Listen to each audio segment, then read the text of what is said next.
रखी इंतहाई मशकूर हूँ आप सबका कि आज आप सब यहाँ पे आएँ। तकरीबन पिछले कुछ अरसे से जब से ये इलेक्शंस हुए हैं तो मुल्क के अंदर फार्म 45, 46, 47 की बातें हो रही हैं। तो मेरी कॉन्स्टिट्यूंसी जो है वो डिस्ट्रिक्ट हरीपुर NA 18 का वो हल्का है, जहाँ से मेरे मद्दे मुकाबिल उमर अयूब साहब थे। हमारा इलेक्शन जो हुआ उसके बाद, क्योंकि आप सबको पता है कि उस दिन सिग्नल नहीं थे, इलाके का एज सच राब्ता कहीं पे भी नहीं था, तो मैं चूँकि दूसरा बंदा था जो टीवी देख के ही अपने रिज़ल्ट्स को वो कर रहा था, और दूसरा मैं इस हिसाब से कहता हूँ कि ख्वाजा साद रफ़ीक साहब के बाद मैं वो बंदा था जिसने ट्वीट किया था। लेकिन जब सिग्नल आए और दूर दराज से लोग आना शुरू हुए तो पता चला कि ये इलेक्शन तो था ही नहीं, ये तो एक मजाक किया गया। KPK को अभी तक किसी ने इस नज़र से देखा ही नहीं कि एक जमात वहाँ से क्लीन स्वीप कर गई, और बशमूल मेरी अपनी जमात के मुस्लिम लीग नून ने भी उसकी तरफ तवज्जो ही नहीं दी। मैं ऐसी चीज़ें आपके सामने रखूँगा जो कि मैं इलेक्शन कमीशन में भी लेके गया, और वहाँ पे मैं आज तक कहीं ना मीडिया पे, इवन के सोशल मीडिया पे भी मैंने उसकी तशहीर नहीं की, क्योंकि मैं चाहता था कि बिल्कुल एक नॉर्मल वे से हम उसको लेके चलें और अपने उस केस के लिए दिन रात मेहनत करके अपना वो करें। लेकिन वो लोग जो इस चीज़ के दावेदार हैं कि भाई हम तो फेयर इलेक्शन चाहते हैं, वो जो लोग ये कहते हैं कि ये फार्म 47 के पीछे छुपी हुई गवर्नमेंट है, मैं आज उन लोगों को एक्सपोज करने के लिए आपके पास आया। मैं मुल्की सतह की सियासत की बात तो शायद कम करूं, लेकिन मैं अपनी कॉन्स्टिट्यूंसी की, अपने एरिया के लोगों के मसाइल की, और सबसे बढ़कर शराफत के लबादे में छुपे हुए वाइट कॉलर क्रिमिनल्स के बारे में ज़रा बात ज़्यादा करना चाहूँगा। हमारा इलेक्शन जब हुआ उसके अगले दिन, इलेक्शन से एक दिन पहले एक एप्लीकेशन लिखी गई DRO के नाम पे, और उसमें कहा गया कि जी हमें पता चला है बावसूख ज़राए से कि हरीपुर के अंदर जेली वोट प्रिंट होके आ गए और वो वोट इस्तेमाल होने लगे। 8 तारीख को इलेक्शन विन करते हैं, और उसके बाद जो कि सिर्फ टीवी पे था, उसके बाद क्या होता है कि अगली तारीख को 9 तारीख को जाके वो वहाँ से उसकी रिसीविंग लेते हैं, जाके एप्लीकेशन जमा करवाते हैं। और वो DRO के पास जब एप्लीकेशन जाती है, उसकी मैं कॉपी आप सबसे शेयर कर लूँगा अभी थोड़ी देर में, और उसके बाद 12 तारीख तक उस पर प्रोसेस होता रहता है, और वो ख़ुद उसको मानते हैं कि डिस्ट्रिक्ट हरीपुर के अंदर जेली वोट डाले गए। मेरे डिस्ट्रिक्ट में एक ही चूँकि कौमी की सीट है, 3 सूबाई की सीटें हैं। कौमी असम्बली की सीट के लिए वहाँ पे 604 पोलिंग स्टेशन थे और 1906 हमारे पोलिंग बूथ थे। अगर कौमी और सूबाई वोटों का देखा जाए जो वहाँ पे पोल हुए हैं, टोटल वोट जो पोल हुए हैं वो तकरीबन 7,24,000 के करीब बनते हैं। अगर आप 1906 बूथ को सुबह 8 बजे पोलिंग स्टार्ट हुई है, शाम 5 बजे तक ये तकरीबन 540 मिनट बनते हैं। अगर उससे मल्टीप्लाई करें तो ये 10,29,000 मिनट बनते हैं हर पोलिंग पे मुआवजे के हिसाब से।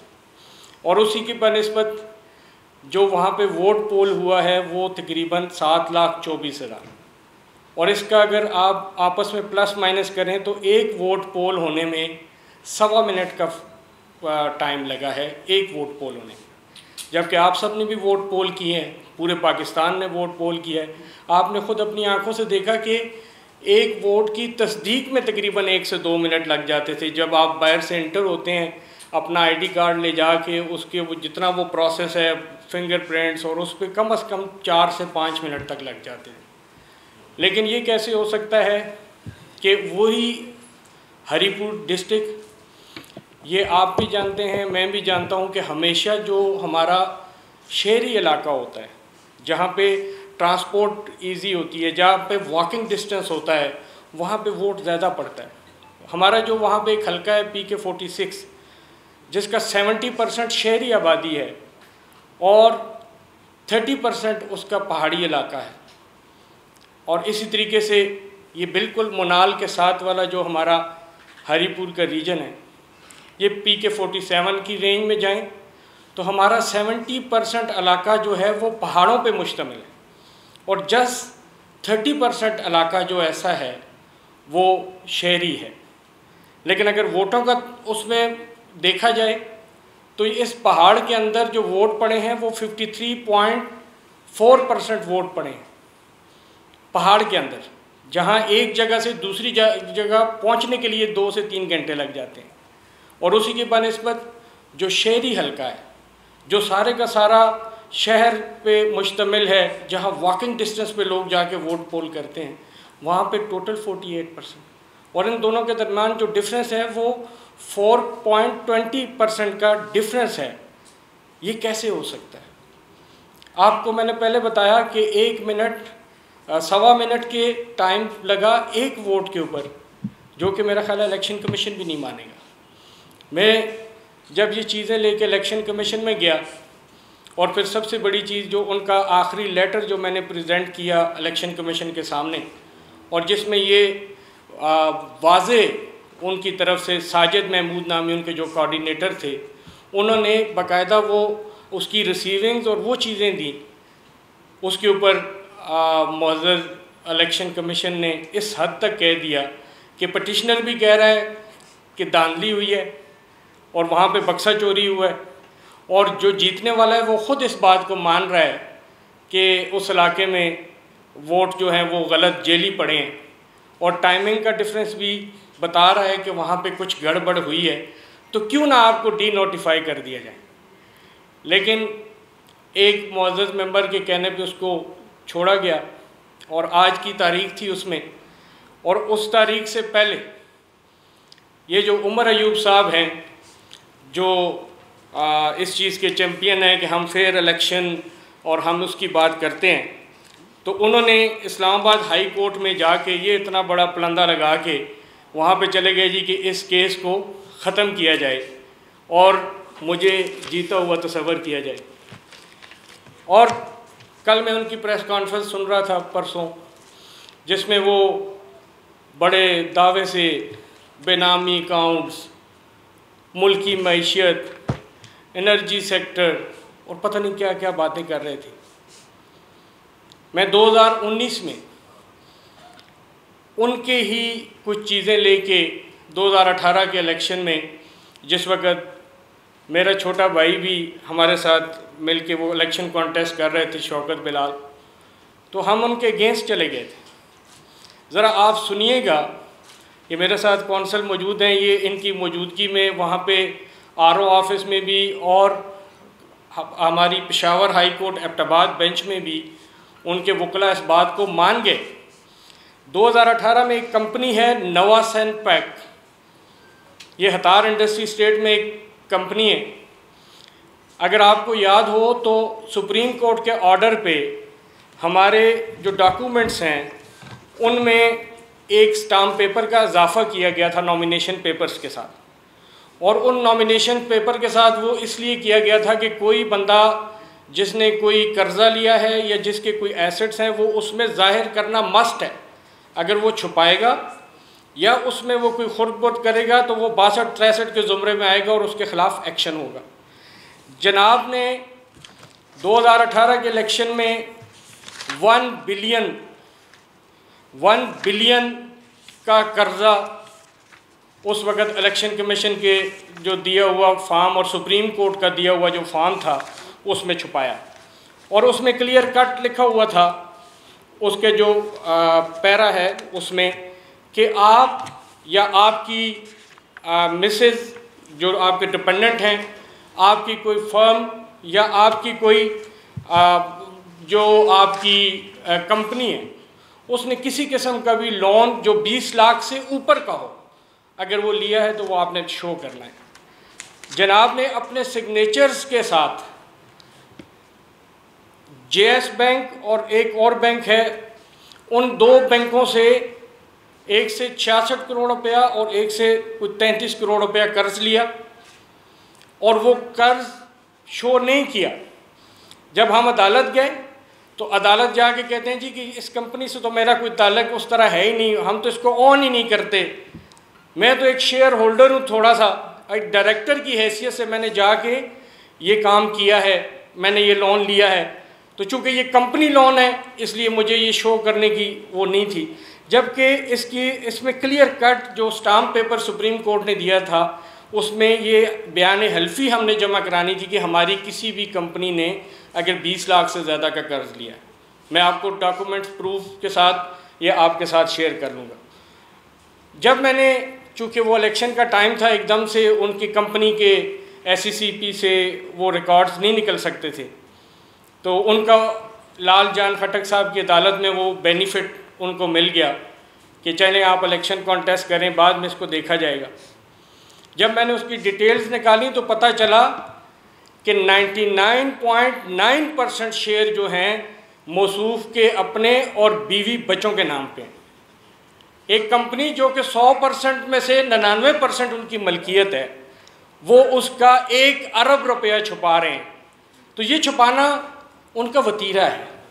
ये मैंने कहा वाइट कॉलर क्रिमिनल्स जिनको कहते हैं, ये उस चीज़ में आता है। आज जो शख्स पिछली गवर्नमेंट्स को बुरा भला कह रहा है, मियां नवाज शरीफ के कल गुन गाते थे।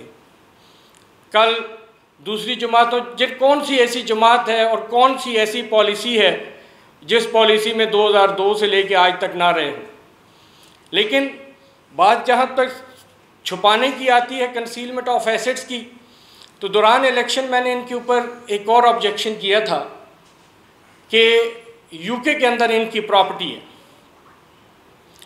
और वो प्रॉपर्टी इन्होंने कंसील की है। इनके वकला ने उस वक़्त लाल जान खटक साहब की अदालत में खड़े होकर कहा कि जी ये नेट से डाउनलोडेड चीज़ है, ये तो अथॉरिटी जो वहाँ पे इसको देती है, जैसे हमारे पास महकमा माल है, ये तो उन्होंने नहीं दिया हुआ, ये तो नेट से डाउनलोडेड है, हम इसको डिसऑन करते हैं।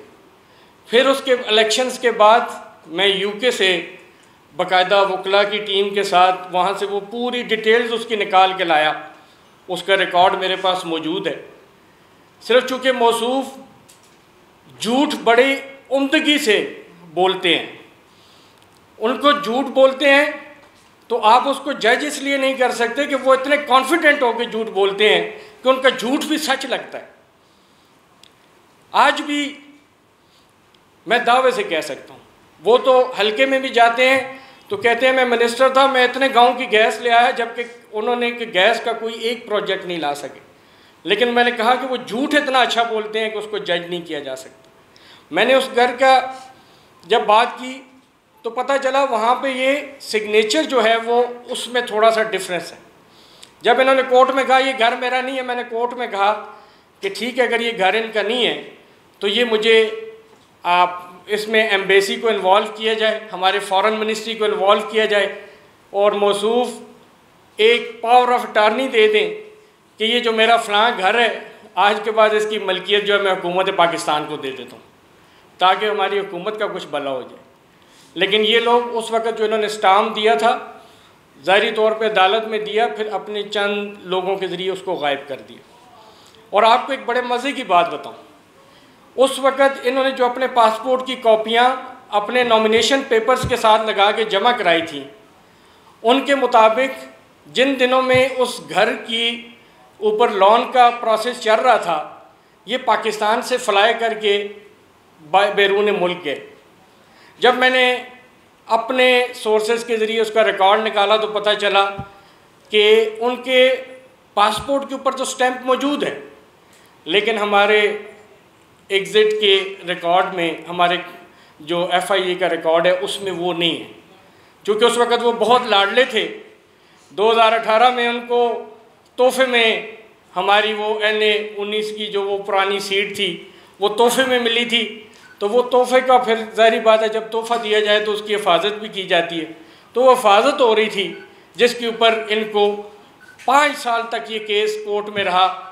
और जिस दिन इनकी हुकूमत ख़त्म हो गई, ये ख़त्म हो गए, फिर मैं कोर्ट गया, मैंने कहा अब तो कुछ फ़ैसला आ जाए। तो कोर्ट ने उस वक़्त ये फ़ैसला दिया कि बिल्कुल आपकी चीज़ें जो आपने दी हैं वो ठीक हैं, आप इन फ्यूचर ये जब भी कभी इलेक्शन कॉन्टेस्ट करें तो आप इन चीज़ों को वहाँ पे प्रेजेंट कर सकते हैं। 2018 के इलेक्शन में जो कुछ हुआ था वो ही 2024 में मेरे डिस्ट्रिक्ट में दोहराया गया।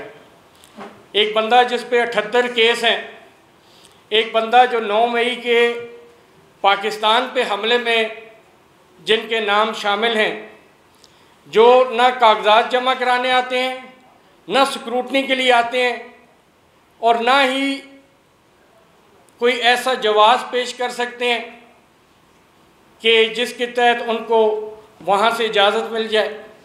और फिर सबसे बड़ी चीज़, जिस वक़्त यही पॉइंट मैं RO ऑफिस में उठाता हूँ तो उनके वकला कहते हैं जी कि 2018 में जो हमने कहा था वो मसलहत के तहत उस वक़्त सही था, और आज हम इस कंपनी को ऑन कर रहे हैं और ये कंपनी हमारी है, ये आज के तरीके में ठीक है। हमारी उस वक़्त भी, हमारी आज भी है, लेकिन उस वक़्त शो करना मुनासिब नहीं था।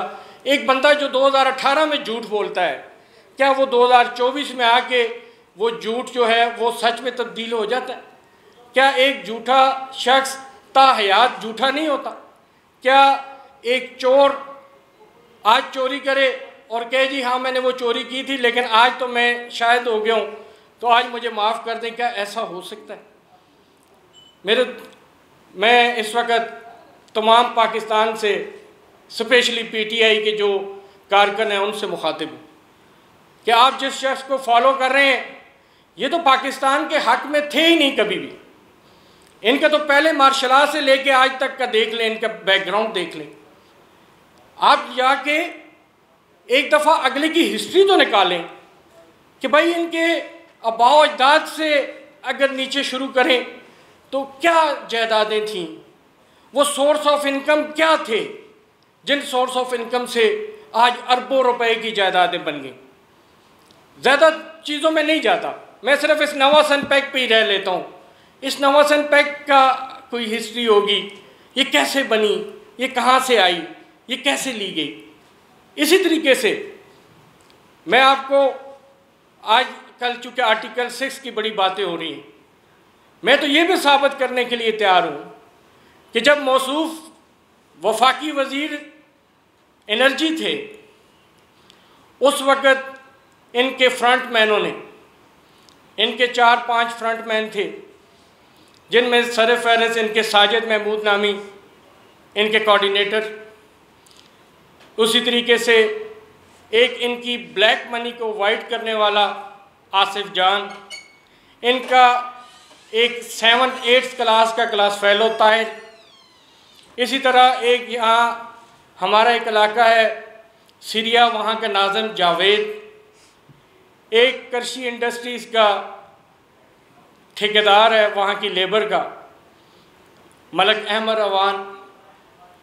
ये तमाम वो लोग हैं जिनके नाम से, जिनके नामों के पहले पहले हरूफ उठा के जेट्स नाम की कंपनी बनाई गई। ये वो कंपनी है जो ज़ाहिरी तौर पे काम करती थी गोश्त का। वो हमारे जो बैरून मुल्क मलेशिया के लिए वो काम कर रहे थे, और उसमें ये मैं अभी आपको इसके कलर प्रिंट भी थोड़ी देर में दे देता हूँ। ये पूरा रिकॉर्ड है। जब मातीर मोहम्मद साहब आए थे उनके साथ ये डेलीगेशन में कुछ लोग आए थे, उन लोगों में ये लोग जो कि इंडिया से ताल्लुक़ रखते हैं, ये शख्स इंडिया से ताल्लुक़ रखता है, वो पाकिस्तान आया, मिनिस्ट्री ऑफ फॉरेन अफेयर, हमारे फॉरेन ऑफिस, हमारी एम्बेसीज, किसी को भी नहीं पता। वो मुनाल में जाके एक हसास एरिया में जाके रात को खाना खाते हैं, किसी को नहीं पता। उनके साथ जो डेलीगेशन आ रहा है जो यहाँ पे ब्रीफिंग देने के लिए आइस्को के चीफ साहब मिनिस्ट्री में आ रहे हैं और वहाँ पे वो जेट्स कंपनी के डायरेक्टर्स और इस मलेशियन डेलीगेशन को ब्रीफिंग दे रहे हैं। किस कैपेसिटी में, क्यों दे रहे हैं? और मैं आपको वो ख़त व किताबत दे दूँगा ईमेल्स के प्रूफ के साथ कि जिसके तहत इन्होंने उस वक़्त मुख्तलिफ़ कंपनियों के साथ जो राब्ते किए, इन्होंने अपना काला धन, मैंने शायद आप सब इसके गवाह हैं, मीडिया पे चला भी था कि किस तरीके से कुछ मिनिस्टरों के असासे 200% और 300% बढ़ गए थे पिछली गवर्नमेंट में, और हमारे अपोजिशन लीडर साहब के भी कुछ 203% बढ़े थे। ऐसी कौन सी सोने की कान उनको मिल गई थी कि 203% उनके असासे बढ़ गए? ऐसा कौन सा ज़रिया था कि जिससे उनका पैसा दुगना चुगना होता जा रहा था और पाकिस्तान के गरीब रुल रहे थे? मेरे दोस्तों, मैं इनका अकामा एक था जो उन्होंने 2018 के डॉक्यूमेंट्स में प्रेजेंट किया था। वो अकामा इन्वेस्टर वीज़ा था।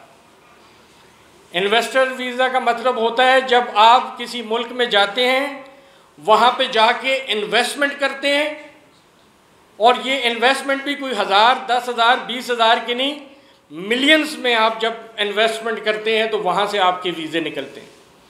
जब आपका वीज़ा निकलता है जिस कंपनी पे, उसमें आपके शेयर्स होते हैं, और उस शेयर्स पे अगर कोई प्रॉफिट आता है तो वो आप प्रॉफिट शो करते हैं। अगर आपको कोई लॉस होता है तो आप बताते हैं कि मुझे उस कंपनी में ये लॉस हुआ है। सबसे पहले तो आपको मनी ट्रेल देनी पड़ती है कि पाकिस्तान से पैसा बाहर किस तरीके से गया। लेकिन मेरे दोस्तों, उनसे जब सवाल किया जाए तो वो कहते हैं जी वो तो मैंने रेजिडेंस पर्पज़ के लिए रखा था, वो तो मैंने बस उधर रहने के लिए अपने पास वीज़ा लिया था, इसका तो और कोई मकसद नहीं था। क्या रहने के लिए रेजिडेंस वीज़ा नहीं होता? क्या रहने के लिए तो कोई भी मुल्क आपको, जब आप उस मुल्क में जाते हैं तो वो तो अपने उसके मुख्तलिफ वो तरीके हैं, क्या वो इन्वेस्टर वीज़ा ही होना था? और फिर उसकी जो कंपनी, अगर उसकी आप प्रोडक्ट्स की तरफ देखें तो क्या वो सेम वही होनी थी जो नवासन पैक की हैं? एक बंदा कहता है जी कि मैं नवासन पैक को ऑन ही नहीं करता, और जो मोबाइल फ़ोन यूज़ कर रहा है उसकी सिम नवासन पैक के नाम पे चल रही है। जो बंदा कहता है मैं नवासन पैक को कबूल ही नहीं करता, वो कैसे कबूल करेगा? क्योंकि उनके पास तो मनी ट्रेल ही नहीं है, ये किधर से आई है, वो तो कभी भी नहीं बता सकते। मैं तो आज आप सब के ज़रिए, तमाम मीडिया के ज़रिए, मैं तो आज अपने उन अदारों से मैं रिक्वेस्ट करूँगा कि जी तमाम के तमाम इदारे इस चीज़ को, उनको जो डॉक्यूमेंट्री प्रूफ चाहिए मैं देने के लिए तैयार हूँ, इसके ऊपर इन्वेस्टिगेशन शुरू करें। और इन्वेस्टिगेशन 1863 से पहले से शुरू करें, वहाँ से नीचे लेके आएँ और देखते जाएं कि कैसे कैसे पैसा कहाँ कहाँ से आता रहा। वो कौन लोग हैं जो रातों रात अमीर से अमीर तर होते गए? वो कौन लोग हैं जिनके पास बच्चा बाद में पैदा होता है, पहले उसको पता चल जाता है कि जी ये अगला MNA है और ये अगला MP है? वो कौन से सोर्सेज हैं जिनको यूज़ करके हमारे एयरपोर्ट से रिकॉर्ड ख़त्म हो जाता है? वो कौन से ऐसे सोर्सेज हैं जिनके ज़रिए एक शख्स जो कि मफरूर है, जो भागा हुआ है, उसके नॉमिनेशन पेपर एक्सेप्ट हो जाते हैं? वो ऐसा कौन से उसके ऐसे ज़राए हैं, वो ऐसी कौन सी वो चीज़ है कि वो जो आज भी मैं चैलेंज करता हूँ, मैं उसको चैलेंज देता हूँ। मैं कहता हूँ ठीक है, आप कहते हो ना कि फार्म 47 और बक्से चोरी हो गए, हमारी सीटें चोरी हो गई, तो मैं कहता हूँ मेरे ज़िला हरीपुर की सीट 2 दफ़ा चोरी हो गई। मैं कहता हूँ कि चलो आज ही आ जाओ, आके रिटर्न में दे दो, और एक गुड गेस्चर में अपने ओहदे से आप कुछ अरसे के लिए साइड पे हो जाओ, अपना सियासी असर व रसूख और अपने दादा वाला असर व रसूख इस्तेमाल करने की बजाय एक कॉमन मैन की तरह मेरा मुकाबला करो और आके इलेक्शन कमीशन में कह दो कि जी ठीक है, अगर ये जो बाबर कह रहा है ये चीज़, अगर ये मुझ पे एलिगेशन लगा रहा है तो मैं इसको चैलेंज को एक्सेप्ट करता हूँ, तमाम बैग खोल लें और जो बैग खोलने के जितने भी खर्चा आता है, जो फी वोट की एक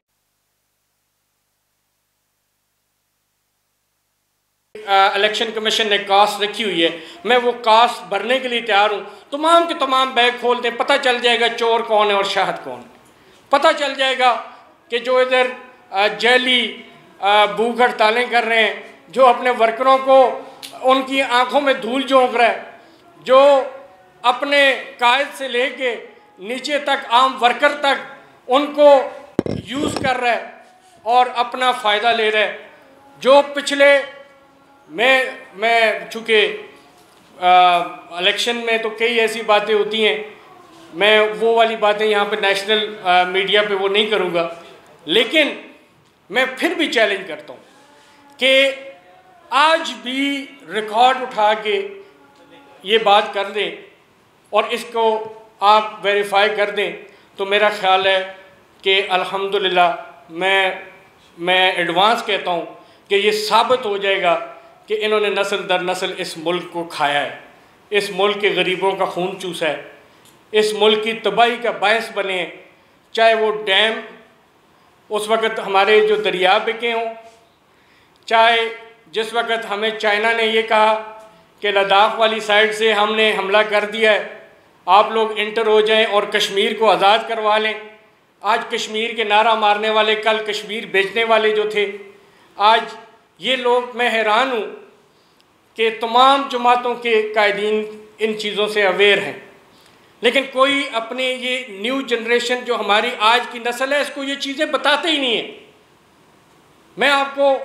मैं दिल पे हाथ रख के कह सकता हूँ कि पाकिस्तान का बच्चा इस पाकिस्तान के लिए जान देने के लिए कुर्बान है।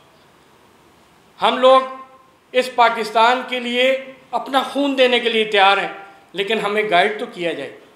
हमें तो कोई गाइड ही नहीं करता, पाकिस्तान के नौजवानों को तो कोई मुखातिब ही नहीं करता, उनके तो मसाइल पे कोई बात ही नहीं करता। आज भी 2-2, 3-3 गोल्ड मेडल लिए हुए लड़के, नौजवान और लड़कियां, मेरी बहनें, हमारे कोई झाड़ू के लिए देने वाली नौकरी के लिए अप्लाई कर रहा है, कोई पासपोर्ट बना के बाहर जाने की बात कर रहा है। उन लोगों को तो पता ही नहीं है कि भाई आप लोगों के सरों के सौदे पिछले 70 साल से होते आए हैं और आप लोग तो हमेशा इस्तेमाल होते आए हैं और इस्तेमाल होते रहे हैं। तो इसलिए आज आप सबके साथ आने का मकसद ये था कि हम उस शख्स को एक्सपोज करें, वो शख्स जो असम्बली में भी खड़े होके बड़ा सादिक और अमीन बनता है, जो यहाँ पे भी आके आपके पास भी बैठ के बड़ी बड़ी बातें करते हैं, तो वो पूरे पाकिस्तान की बात करते हैं। मैं उनको कहता हूँ पाकिस्तान की बात बाद में करिएगा, पहले अपने घर की बात कर लेते हैं, पहले हरीपुर की बात कर लेते हैं, पहले NA 18 की बात कर लेते हैं, पहले 604 पोलिंग स्टेशंस की बात कर लेते हैं। आप उनके बैग खुलवा लें तो ये तो एक मिसाल बन जाएगी पूरे पाकिस्तान के लिए अगर आप सच्चे हुए। लेकिन अगर बाबर नवाज सच्चा हुआ तो इसका मतलब होगा कि खैबर पख्तूनख्वा में धांधली नहीं, धांधला हुआ है। वहाँ पे लोगों के जो उन्होंने अपने वोट का हक इस्तेमाल किया उसके ऊपर डाका डाला गया है। हमारा एक पोलिंग स्टेशन था काग के पोलिंग स्टेशन पे जो वोट उसमें से काटे गए बुक्स में से वो 900 प्लस थे, और जब उनकी गिनती की गई वहाँ पे हमारे पोलिंग एजेंट ज़रा तगड़े थे तो देखा तो वो 1000 प्लस वहाँ से पेजेस निकले। उसके ऊपर जब इतराज़ पे जब बात की गई, दोबारा रीचेकिंग की गई तो पता चला कि जी जेली वोट बनाए गए हैं, उनके ऊपर जेली स्टैंप्स लगाई गई हैं, जेली सिग्नेचर हुए हैं, जो वहाँ के प्रिजाइडिंग और उनके तमाम स्टाफ ने रिफ्यूज़ किया कि ये ना हमारे सिग्नेचर हैं ना हमारी उसके ऊपर स्टैंप्स हैं, और वो वोट जाते हुए प्रिजाइडिंग साथ ले गए और उन्होंने उसके ऊपर मेंशन नहीं किया कि अपने फॉर्म 45 पे लिखते कि यहाँ से 86-87 वोट जेली बाहर से ला के डाले गए, पकड़े गए हैं। इसी तरीके से इनके अपने आबाई गांव में एक हमारी बहन वोट पोल करने गई तो उनको बताया गया कि आपका वोट तो पोल हो चुका है। जब उन्होंने कहा कि ये कैसे हो सकता है, मैं तो अभी आई हूँ, तो वहाँ की प्रेसिडेंट ने कहा चले खैर है, आपको एक नई वोटर का अंदर से वो काट के दे देते हैं ताकि आप वोट पोल करो। और उससे अंगूठा जो है वो पुराने वाले पे लगवाया गया, नए वाले पे फिर भी उसको नहीं किया गया और पुराने को रिजेक्ट तस्वर नहीं किया गया। इसी तरीके से यहाँ पे और कई पोलिंग स्टेशंस ऐसे हैं। हमारा सराय साला के मुकाम पे एक हमारे साथ पटिशनर हैं काजी मोहम्मद असद साहब, उन्होंने भी कुछ जगहों का जिक्र किया है कि वहाँ पे बंदा वोट पोल करने गए, आगे से वोट पहले से पोल है और ये एक जगह पे नहीं हुआ, चूँकि सिग्नल नहीं थे, हमारा तो किसी से रब्ता ही नहीं था, ना वोटर एक दूसरे से रब्ता कर सकते थे, ना पोलिंग एजेंट्स रब्ता कर सकते थे। ये तो अगले दिन जब लोगों ने आना शुरू किया और अपनी रुदात सुनानी शुरू की तो उस वक़्त समझ आई कि हरीपुर के मैंडेट पे डाका पड़ चुका है। और मैं एक दफ़ा फिर आखिर में आप सब की तवसत से मैं अपोजिशन लीडर को ये चैलेंज करता हूँ, और इखलाकी तौर पे तो अब उनका हक़ नहीं बनता कि वो उस चैम्बर में बैठें। उसूल ये है कि वो अपने आप को उस चीज़ से अलहदा करके वक्ती तौर पे किसी और को वो मौका दें और अपने आप को सच्चा साबित करने के लिए इलेक्शन कमीशन में जाके जो है तो उसको फेस करें, ना कि ऐसे जाके हाई कोर्ट में जाके उस केस के ऊपर उसको रोकने के लिए और उसको ख़त्म करने के लिए भागें। एक बंदा अगर सच्चा है तो उसको क्या ज़रूरत है ऐसे सहारे लेने की, उसको क्या ज़रूरत है स्टे ऑर्डर्स लेने की। जब उसको इतना यकीन है कि मेरी 80,000 की लीड है, तो 80,000 में से अगर उसको इतना कंफर्म है कि मेरी 80,000 की लीड है और ये वोट हमें मोहब्बत में पड़ा है, बग़ैर मांगे हुए लोगों ने दिया है, फिर तो उसके बाद मेरा ख्याल है कोई शक नहीं रहता। 80,000 की लीड पे तो मेरा ख्याल है कि अगर बहुत भी कोई दावा करेगा तो वो 2,000, 5,000, 10,000 का कर सकता है कि चलें उसमें से ठीक निकल आएंगे। मेरा दावा तो ये है कि वो पूरे के पूरे वोट उनके जेली हैं।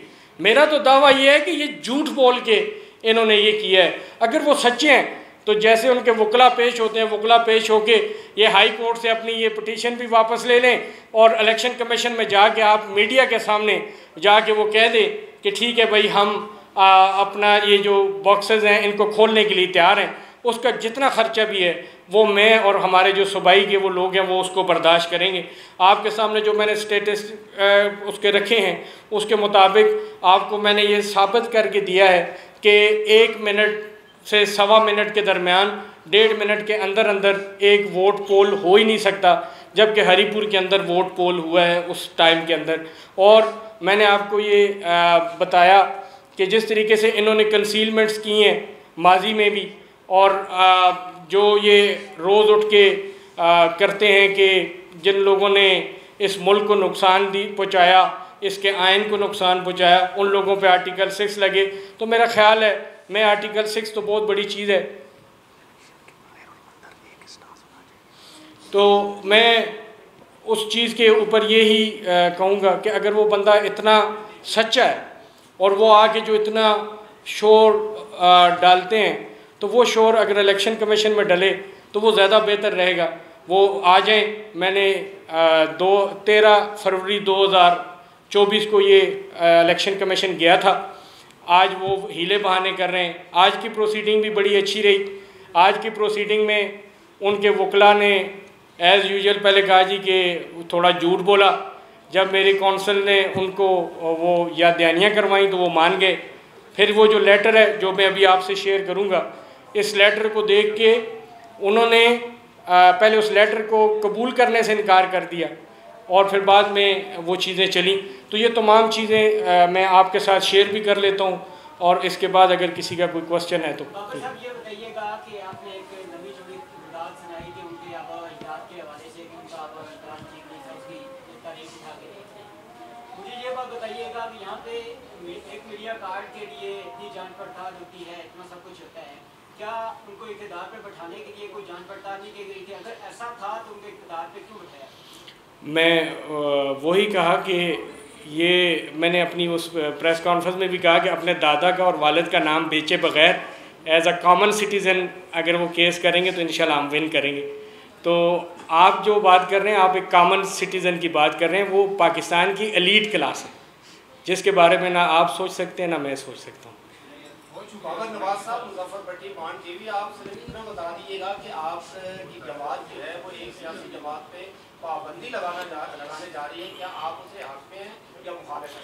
मैं सियासी जमात के ऊपर पाबंदी के हक़ में कभी भी नहीं हूँ, लेकिन एक इंतशार फैलाने वाली जमात जो इस मुल्क को नुकसान पहुँचाना चाहे, जो इस मुल्क के नुकसान का सबब बने, जो पख्तूनिस्तान के नारे मार रहे हों उनकी सपोर्ट करें, जो हमारे उस आर्मी और हमारे तमाम वो सिक्योरिटी इदारे जिनकी वजह से आप और मैं रात को सुकून से सोते हैं, उनके ख़िलाफ़ अगर वो बाज़ाब्ता मुहिम चलाएं तो मुझे पता है कि मेरे इस बयान के बाद पीटीआई के तमाम लोग मेरे ऊपर पड़ जाएंगे, लेकिन इस पाकिस्तान के लिए कुर्बानी देनी है तो सच बोलना पड़ेगा हर एक को अपने अपने लेवल पे। तो मेरा ख़्याल है कि अगर कोई भी जमात, चाहे वो मेरी अपनी जमात है या कोई भी है, जो इस पाकिस्तान के आइन के और पाकिस्तान के ख़िलाफ़, पाकिस्तान की सालमियत के ख़िलाफ़ चले, उसको बैन ही नहीं बल्कि उसको तो हमेशा के लिए ख़त्म ही कर देना चाहिए। जो आपका अपोजिशन का दौर था पाकिस्तान मुस्लिम लीग नून का, उस वक्त आपकी जो आज कायद है मरियम नवाज़, वो तो सरेआम जनरल बाजवा और दीगर दारों का नाम ले लेकर वो अपने जलसों में तकारीर किया करती थी। आपके जो व्यूज़ आज हैं, क्या ये उस वक्त भी यही थे? मेरे व्यूज़ हमेशा से ऐसे ही थे, मेरे व्यूज़ में कभी कोई चेंजिंग नहीं आई। मैं 2018 से ये जंग लड़ रहा हूँ और मैं आज तक अपनी जंग पे कायम हूँ, और इसके लिए मैं आज भी अगर प्रेस क्लब में आया हूँ तो मैं पूरे अपने उसके साथ आया हूँ, मैं उससे पीछे नहीं हटूँगा। आपको याद हो तो मेरा ख़्याल है अगर आप कन्वेंशन हॉल की उठा के देखें हिस्ट्री, तो आज तक किसी आम बंदे ने उस हाल को नहीं भर पाया। और जब मेरे मुल्क की बात आई, जब मेरे मुल्क के अदारों की बात आई, तो मैं हरीपुर से 10,000 लोग लेके, जो सही मुहिब वतन, जो इस मुल्क पे मर मिटने वाले गैरतमंद लोग थे, उनको लेके मैं इस हाल में आया था, और आपने वो कवरेज की भी थी और आपने देखा भी था, ऐसा कभी नहीं हुआ होगा। तो इसलिए मैंने हमेशा, मेरे लिए पाकिस्तान सबसे पहले, अगर पाकिस्तान है तो आप सब, मैं यहाँ पे इतनी आज़ादी से बैठे हैं, वरना साथ वाले मुल्क में आप ईद कुर्बान पे गाय ज़बह नहीं कर सकते। तो इसलिए पाकिस्तान का हम पे एहसान है, मैं समझता हूँ। और इसका एहसान, जिस तरह आप अपनी माँ का एहसान पूरी ज़िंदगी नहीं चुका सकते, हमेशा के लिए आप उसके मकरूज़, मरते दम तक उसके मकरूज़ रहते हैं, जितना वो आपका ख्याल रखती है, जैसे पैदा करती है तकलीफ़ों से। तो ये पाकिस्तान भी तकलीफ़ों से हासिल किया गया है। इस पाकिस्तान के लिए हमें जमातों से बालातर होके एज़ अ पाकिस्तानी सोचना चाहिए। आज हम इतने कमज़ोर तो नहीं हैं कि फ्रैंकफर्ट में हमारा झंडा उतार दिया जाए और हम चुप हो जाएं। हम इतने कमज़ोर तो नहीं हैं कि हमारे मुल्क में आके गुलभूषण यादव जैसे लोग आके यहाँ पे हमारे मासूम लोगों का खून बहाएं और हम चुप हो जाएं। तो जब पाकिस्तान की बात आएगी तो बाबर नवाज़ आपको फ्रंट लाइन में नज़र आएंगे बग़ैर किसी सियासी वाबस्तगी।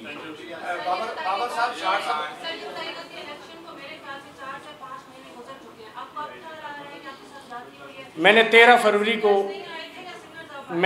फरवरी को इलेक्शन कमीशन को रुजू कर लिया था, और साथ साथ चूँकि एविडेंस भी इकट्ठे करता रहा हूँ, मुझे ये अंदाज़ा नहीं था कि वो हाई कोर्ट में जाके इस केस को ख़त्म करने की बात करेंगे।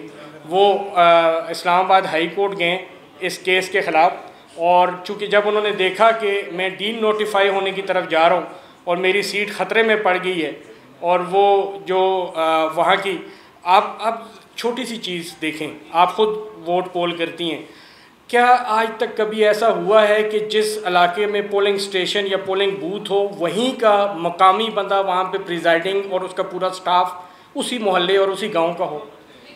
और ये अलाउड ही नहीं है। मैंने 13 फरवरी को की, और उससे पहले आरओ के ऊपर भी एप्लीकेशंस दी गई कि ये इनको हटाया जाए। वहाँ के इंतज़ामिया के बारे में कहा गया, 10 साल उनकी हुकूमत रही और उनका वतीरा रहा कि वो लोगों को इतना प्रेशराइज़ करते हैं कि एक कप ऑफ टी पे ऊपर तबादले रखवाए जाते हैं। मैं आपको तबादलों की लिस्ट प्रोवाइड कर दूंगा जो इस इलेक्शन के बाद हुए। हमारे लोगों को उठा के चित्राल फेंका गया। आज से कुछ दिन वज़ीर आला साहब कह रहे थे कि हम तो इंसाफ वाली हुकूमत हैं, हम तो कोई ऐसा काम नहीं करते कि जिसमें हो। क्लास 4 के साथ एक वज़ीर आला या एक वफाकी वज़ीर या अपोजिशन लीडर का क्या इतना कैलेबर है कि वो क्लास 4 या 5 या एक 11 स्केल के बंदे को उठा के चित्राल फेंक दें। टीचरों को उठा के, फीमेल्स को, मैं आपको वो रिकॉर्ड्स प्रोवाइड करूंगा कि जिन दिनों में उनकी छुट्टियों का कहा जाता है कि इनको छुट्टियां दे दें, उन दिनों में भी उठा के उनको एक साइड से उठा के इन पहाड़ों में फेंक दें जहाँ पे वो ट्रैवल तक नहीं कर सकते। आप उन चीज़ों के बाद, जब मैं कल भी अपने वकला की टीम से कहा, मैंने कहा ये तो अभी जो RO या DRO से मांग रहे हैं वो तो वही लिख के देंगे जो ऊपर से गवर्नमेंट उनको ऑर्डर करी। मज़ा तो तब है कि जिस बंदे पे मैं, वो कह रहे हैं ना कि वो भी तो एलिगेशन लगा रहे हैं ना, उनके पास प्रूफ तो कोई नहीं है कि 47 क्या है या 45 क्या है, ये क्या है। वो तो अभी मुख्तलिफ हलकों के बारे में बात कर रहे हैं। मैं उनके हलके के बारे में, मैंने तो कोई कौमी सतह की बात तो मैं कर ही नहीं रहा, मैं तो अपने हलके की बात कर रहा हूँ, मैं तो अपने हक की बात कर रहा हूँ। और आपने जो कहा, मैं 13 फरवरी 2024 इलेक्शन के ठीक 3-4 दिन बाद जब सारी चीज़ें हमें पता चल गई, मैं इलेक्शन कमीशन में गया, वहाँ पे मैंने अपना केस दायर किया और अभी तक मेरा केस वहीं पे चल रहा है।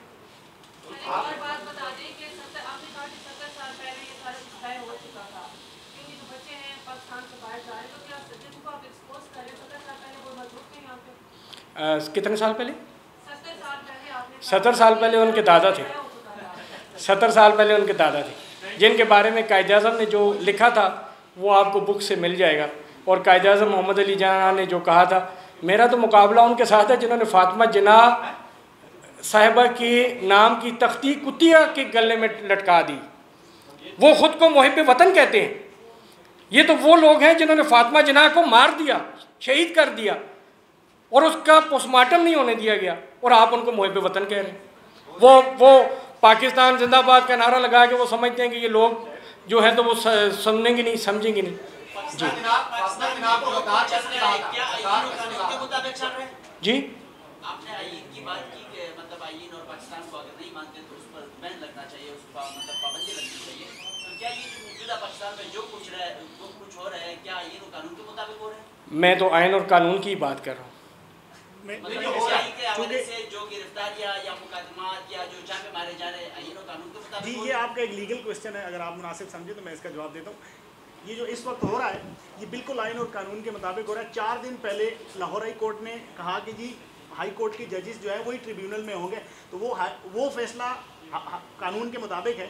अगर देखें यहाँ सिस्टम ये है कि पॉलिटिकल केसेस में होता ये है कि एक के खिलाफ आएगा दूसरा मिलाइन करेगा, तो इसलिए पॉलिटिकल केसेस में कोई नहीं खुश होगा, लेकिन अदालत ने अपने कानून रिकॉर्ड के मुताबिक फैसला करना है, जो रिकॉर्ड के ऊपर चीज़ हो। Thank you ji, thank you, आप सबका बहुत बहुत शुक्रिया।